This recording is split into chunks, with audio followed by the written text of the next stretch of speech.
ஒரு வீடியோவில் எப்படி ஒரு பேஜை க்ரியேட் பண்ணுறது, க்ரியேட் பண்ண ஒரு பேஜை என்ன ஆட்ரிபியூட்டில் வந்து சேவ் பண்ணுறது, அதாவது நம்ம டூ ஆட்ரிபியூட்ஸ் யூஸ் பண்ணி சேவ் பண்ணுவோம். அதாவது டாட் யூம் விஷன் ப்ராஜெக்ட் ஃபைல் வச்சு நம்ம ஒரு ப்ராஜெக்ட் நேமை சேவ் பண்ணுவோம். அண்ட் இன்னொன்று வந்து டாட் சி அப்படிங்கிற ஒரு ஆட்ரிபியூட்டை யூஸ் பண்ணி நம்ம அந்த ப்ராஜெக்ட் நேமை சேவ் பண்ணுவோம். அந்த சேவ் பண்ண ப்ராஜெக்டை எப்படி நம்ம சோர்ஸ் குரூப்போட நம்ம வந்து எக்ஸிட் பண்ணுறது அண்ட் அது எப்படி கோட் ரன் பண்ணால் டம்ப் பண்ணுறது அப்படிங்கிறத போன ஒரு வீடியோவில் பார்த்தோம். இந்த ஒரு வீடியோவில் பார்த்தீங்கன்னா இந்த file, edit, view, project, flash, debug அப்படின்னு சொல்லிட்டு நிறைய இருக்குது பார்த்தீங்களா. இதெல்லாம் வச்சு நம்மளால் என்ன பண்ண முடியும், இதெல்லாம் நம்மளுக்கு எப்படி எப்படிலாம் யூஸ் ஆகுது அப்படிங்கிறது இந்த ஒரு வீடியோவில் பார்ப்போம். ஓகேவா. நெக்ஸ்ட்டு வர ஒரு வீடியோவில் ஒரு ப்ரோக்ராமை எழுதி அது எப்படி எக்ஸ் ஃபைலாக நான் க்ரியேட் பண்ணுறது, அதுக்கப்புறம் அது எப்படி நான் எடுத்துகிட்டு போயிட்டு ஒரு ப்ரோட்டியஸில் வந்து ஒரு மைக்ரோ கண்ட்ரோலருக்கு டம்ப் பண்ணுறது அப்படிங்கிறத நெக்ஸ்ட் ஒரு வீடியோவில் தெளிவாக பார்க்கலாம். ஓகேவா. இங்கே இப்போ நம்ம இதோட எக்ஸ்ப்ளனேஷன், அதாவது இந்த ஃபைல் வந்து எதுக்கெல்லாம் யூஸ் ஆகுது அப்படிங்கிறது இந்த ஒரு வீடியோவில் நான் தெளிவாகவே பார்க்கலாம். ஓகேவா. ஃபஸ்ட்டு எடுத்தோடனே ஃபைல் பாருக்கு போயிருக்கிற ஃபைல் பாரை வந்து கிளிக் பண்ண உடனே நம்மளுக்கு இவ்வளோ ஆப்ஷன் காட்டுது. ஓகேவா. ஸோ இந்த நியூ அப்படிங்கிறது ஒரு நியூ பேஜை வந்து க்ரியேட் பண்ணுறதுக்கான ஒரு ஆப்ஷன். ஓகே. அண்ட் ஓப்பன் வந்து ஆல்ரெடி நம்ம ஒரு ப்ராஜெக்டை வந்து க்ரியேட் பண்ணியிருக்கோன்னு வச்சுக்கோங்களேன். அந்த க்ரியேட் பண்ண ஒரு ப்ராஜெக்டை ஓப்பன் பண்ணுறதுக்கு இந்த ஒரு ஆப்ஷன் வந்து யூஸ் ஆகும். அண்ட் க்ளோஸ், கரெக்டாக இங்கே ஒரு ப்ராஜெக்ட் பேஜ் க்ரியேட் பண்ணியிருக்கேன் பார்த்தீங்களா. இந்த ஒரு ப்ராஜெக்ட் பேஜை க்ளோஸ் பண்ணுறதுக்கு இந்த க்ளோஸ் அப்படிங்கிற ஒரு ஆப்ஷன் வந்து யூஸ் ஆகும். ஓகேவா. அதுக்கப்புறத்து சேவ். இப்போ நான் ஒரு ப்ராஜெக்டை வந்து க்ரியேட் பண்ணி சேவ் பண்ணி வச்சுக்கிட்டேன். ஓகேவா. அந்த ப்ராஜெக்டை நான் ஏதாவது ஒன்று கோட் ஏதாவது நான் வந்து மாற்றணும், ஏதாவது ஆல்ட்ரு பண்ணணும் அப்படிங்கிறதுல நான் ஆல்ட்ரு பண்ணிவிட்டு நான் அதை சேவ் பண்ணணுன்னா இந்த சேவ் ஆப்ஷன் யூஸ் ஆகும். இல்லை கண்ட்ரோல் எஸ் கூட கொடுத்தா அது சேவ் ஆகும். ஓகேவா.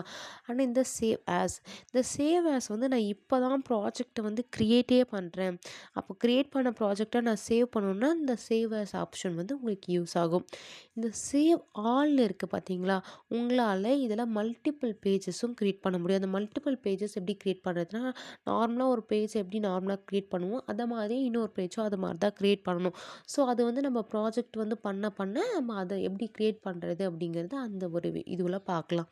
இந்த சேவ் ஆல் வந்து அந்த மல்டிபிள் க்ரியேட் பண்ணுற ப்ராஜெக்ட் எல்லாத்தையும் வந்து சேவ் பண்ணுறது இந்த சேவ் ஆல் வந்து யூஸ் ஆகும். ஓகேவா. இந்த டிவைஸ் டேட்டாபேஸ் இதெல்லாம் நம்மளுக்கு அவ்வளோவா யூஸ் ஆகாது. அண்ட் இது வந்து பார்த்திங்கன்னா நம்ம வந்து சேவ் பண்ணியிருக்க ப்ராஜெக்ட்ஸ் நேம்ஸ். ஓகேவா. அது இங்கே ஷோ ஆகும். அதுக்கு அடுத்தது எடிட் வந்து இப்போது நீங்கள் வந்து ஒரு பேக் ஸ்பேஸ் கொடுப்பீங்கள்ல, லைக் கண்ட்ரோல் இசட் கொடுத்தீங்கன்னா நீங்கள் எரேஸ் ஆனது மறுபடியும் வரும்ல, அந்த அண்டோ ரீடோ அந்த மாதிரி இருக்கிறது, கட் பண்ணி காப்பி பண்ணி பேஸ்ட் பண்ணுறது, அந்த ஆப்ஷன்ஸ் எல்லாமே வந்து இந்த ஒரு எடிட்டில் வந்து இருக்கும். இந்த இன்சர்ட் ரிமூவ் புக் மார்க் வந்து நீங்கள் கோடிங் எழுதும் போது லைக் இதுதான் இன்சர்ட்டு, என்னென்ன லைனில் நீங்கள் கோடிங் எழுதுறீங்க அப்படிங்கிறத வந்து காமிக்கிறதுக்கு இது யூஸ் ஆகும். அண்ட் ரிமூவ் புக் மார்க் அப்படிங்கிறது ரிமூவ் ஆகிடுச்சு. ஓகேவா. ஸோ இதுக்கு வந்து இந்த ஒரு ஆப்ஷன் யூஸ் ஆகும். அதுக்கு அடுத்தது வியூ தான் ரொம்பவே முக்கியமானது. ஸ்டேட்டஸ் பார் அப்படிங்கிறது பார்த்திங்கன்னா இதுதான் நம்மளுடைய ஸ்டேட்டஸ் பார். ஓகேவா. அண்ட் டூல் பார் அப்படிங்கிறது இது நம்மளுடைய tool bar. Okay. And project விண்டோன்னு இருக்குது பார்த்தீங்களா, இதுதான் நம்மளுடைய project window. Books window open ஆகிருக்கு. அண்ட் ப்ராஜெக்ட் விண்டோ அப்படிங்கிறது இது நம்மளுடைய ப்ராஜெக்ட் விண்டோ. இதில் தான் நம்மளோட ஃபைலை வந்து இந்த சோர்ஸ் குரூப்போட நம்ம எக்ஸிட் பண்ணுவோம். அதுக்கு எல்லாத்துக்குமே நான் வந்து இந்த ப்ராஜெக்ட் விண்டோ வந்து யூஸ் ஆகும். ஓகேவா. அதுக்கு அடுத்தது பார்த்திங்கன்னா புக்ஸ் விண்டோ அப்படிங்கிறது நீங்கள் என்னென்னலாம் ரெஃபர் பண்ணியிருக்கீங்க அப்படிங்கிறத ஷோ பண்ணுறதுக்கு இந்த புக்ஸ் விண்டோ வந்து யூஸ் ஆகும். ஓகேவா.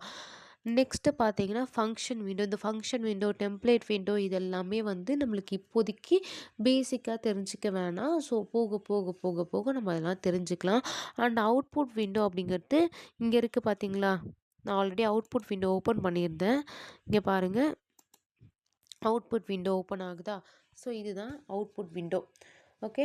உங்களுக்கு என்னென்ன இப்போ தெரிஞ்சிருக்கு, ப்ராஜெக்ட் விண்டோ தெரிஞ்சிருக்கு அண்ட் அவுட்புட் விண்டோனா என்னன்னு தெரிஞ்சிருக்கோம். பேசிக்காக இது ரெண்டுமே தெரிஞ்சால் ஓகேவாக இருக்கும். இங்கே ப்ராஜெக்டில் பார்த்தீங்கன்னா ஒரு நியூ ப்ராஜெக்ட் எப்படி க்ரியேட் பண்ணுறதுன்னு சொல்லும்போது இந்த ப்ராஜெக்டில் தான் போயிட்டு க்ரியேட் பண்ணும். ஓகேவா? அதே மாதிரி மல்டிபிள் ப்ராஜெக்ட் ஒர்க் பேஸை க்ரியேட் பண்ணும்போதும் இந்த ஒரு கிளிக் பண்ணால் நமக்கு மல்டிபிள் ப்ராஜெக்ட் ஒர்க் பேஸ் வந்து க்ரியேட் ஆகும். ஸோ அது எப்படி க்ரியேட் பண்ணுறது அப்படிங்கிறது நம்மளுக்கு அந்த மாதிரி மல்டிபிள் ப்ராஜெக்ட் வந்து க்ரியேட் பண்ணுற ஒரு யூஸ் வந்துச்சுன்னா நம்ம அந்த இடத்துல நம்ம இது வந்து க்ரியேட் பண்ணி காமிக்கிறேன். அதுக்கப்புறம் ஆஸ் யூஷுவல் ஒரு ப்ராஜெக்ட் ஓப்பன் பண்ணுறதுக்கு இது யூஸ் ஆகும். அண்ட் ஒரு ப்ராஜெக்டை க்ளோஸ் பண்ணுறதுக்கு இது யூஸ் ஆகும். இம்போர்ட் எக்ஸ்போர்ட் அப்படிங்கிறது நம்மளுக்கு ஏதாவது ஒரு ப்ராஜெக்ட் ஏதாவது ஒரு ஃபார்மேட்டில் மாற்றணும் அப்படிங்கும்போது இம்போர்ட் எக்ஸ்போர்ட்னால் நம்மளுக்கு ஏதாவது கன்வெர்ட் பண்ணணும் அப்படிங்கிறதுக்கு யூஸ் ஆகும்.